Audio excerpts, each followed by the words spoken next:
अशोक खरात प्रकरणाच्या पार्श्वभूमीवर अंजली दमानिया यांनी दिलेल्या माहितीवर प्रतिक्रिया व्यक्त करत सुषमा अंधारे यांनी थेट सवाल उपस्थित केलाय।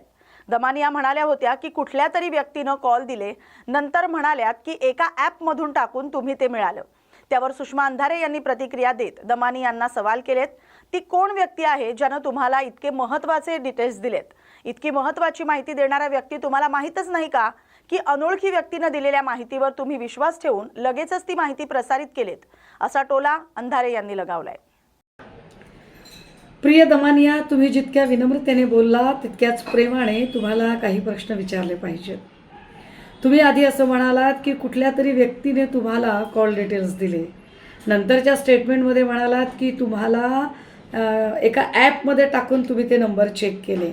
दमानिया, ती कोण व्यक्ती आहे ज्याने तुम्हाला इतके महत्त्वाचे कॉल डिटेल दिले आणि इतकी महत्त्वाची माहिती देणारा माणूस तुम्हाला माहितीच नाही किंवा अनोळखी माणसाच्या माहितीवर तुम्ही इतक्या चटकन विश्वास ठेवला की दे धडाम तुम्ही लगेचच माहिती प्रसारित केली?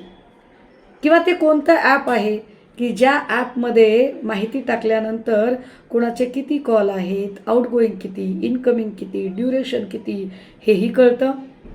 दमानिया, तुम्ही भाजपच्या अगदीच नावं घेतली नाही असं नाही, 2 लोकांची नावं घेतली, पण ती अँटी CM लॉबीतली चंद्रकांत पाटील आणि आशिष शेलारांची नावं आहेत। दमानिया, तुम्ही नार्वेकरांचं नाव नक्की घ्या, पण त्यासोबतच अमित शहांचा फोटो जो खरात सोबत आहे त्याबद्दल तुमचं काय म्हणणं आहे?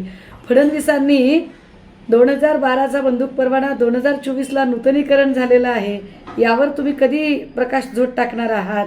31 मार्च 2018ला जयकुमार रावल याने या तीर्थक्षेत्राला क प्रवर्गाचा दर्जा बहाल केला, यावर तुम्ही का बोलत नाहीत? दमानिया, तुमची माहिती जर इतकी वेगवान असेल, SITपेक्षा वेगवान, तर तेजस्विनी सातपुते काही कामच करत नाहीत असा याचा अर्थ होतो। मग सातपुतेंना काढून तुम्हालाच SIT प्रमुख करावं का? दमानिया, तुमचा लढा प्रचंड सिलेक्टिव्ह असतो, एव्हाना लोकांना कळलेलं आहे। कारण कोरेगाव पार्कमध्ये जमीन आसमान एक करणाऱ्या तुम्ही जैन बोर्डिंग प्रकरणात मात्र अगदी गप्प बसता, याचा अर्थ लोकांनी काय काढायचा?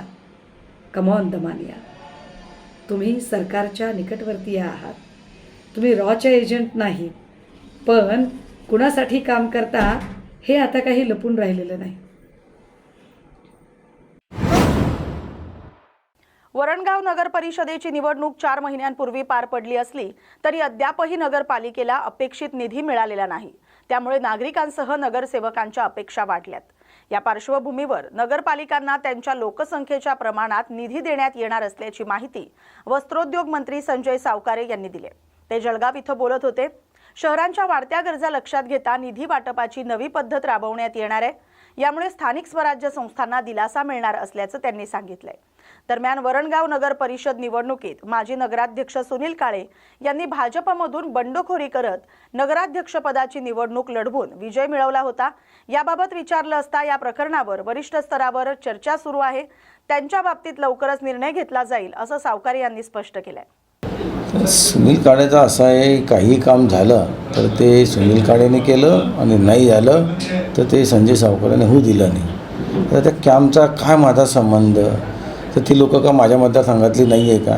तिथे कॅम्प व्हावा नाही व्हावा मला काय तिच्यामध्ये? तर का असा कॅम्प होत असेल तर प्रत्येक गावामध्ये कॅम्प घेईन मी कशाला त्याला सांगत बसू? त्याला कॅम्प घ्यायचं असेल तर आजही मला सांगत असेल, जरा लगेच सांगतो मी काम का घेतला नाही म्हणून। भाऊ, दुसरा प्रश्न असा आहे, मार्केट कमिटीमधून वरणगावच्या पाणी पुरवठ्याची लाईन टाकण्यात येत होती, परंतु तिथल्या सदस्यांनी त्याला पहिल्यांदा सुरुवातीला विरोध केला।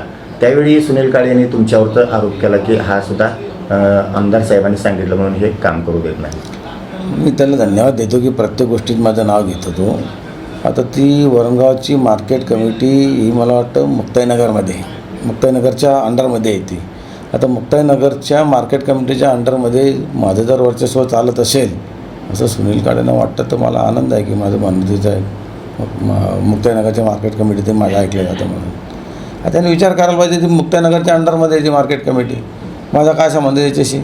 बरं, माझ्याजवळ कोणी आलंही नाही की असा काही प्रॉब्लेम झाला आहे की स्वतः त्या सुनील काळेंनी मला सांगितलं का की इथनं पाईपलाईन टाकतोय ना अशी काही अडचण येते आणि तरी मी काही सॉल्व केले नाही असं। जागतिक महिला दिनाचा कार्यक्रम नगरपालिकेमध्ये आयोजित करण्यात आला होता, त्यावेळी तुमच्या सांगण्यावरून अधिकारी तिथे आले नाहीत, आणि तुमचे जे नगरसेवक आहेत त्यांनी रस्त्यावरती कार्यक्रम घेतला असा पण आरोप तुमच्यावरती केला जातो. कोणत्या अधिकाऱ्याला मी कशाला रिकामे कामं करत बसू? मला काही दुसरे काम धंदे नाही का वरणगाव पाहत बसायचे? वरणगावमध्ये कोण अधिकारी जातात आणि कोण अधिकारी जात नाही. त्याला असं वाटतं की मला सगळं लक्ष माझं तिकडेच असं, याने काय कार्यक्रम घेतला तो होऊ द्यायचा नाही. अरे मला काय पडलं आहे? तो काय कार्यक्रम घेशील त्याचे माझा काय संबंध असतो? आम्ही आमचे कार्यक्रम वेगळे घेत असतो इथे. तर माझी मिसेस भुसावळे कार्यक्रम घेतले ते महिला दिनानिमित्तचे तिथेही घेतला असेल. मला तर माहिती नाही की तिथे माझ्या मिसेसने काही कार्यक्रम घेतला आणि तिला बोलवलं म्हणून.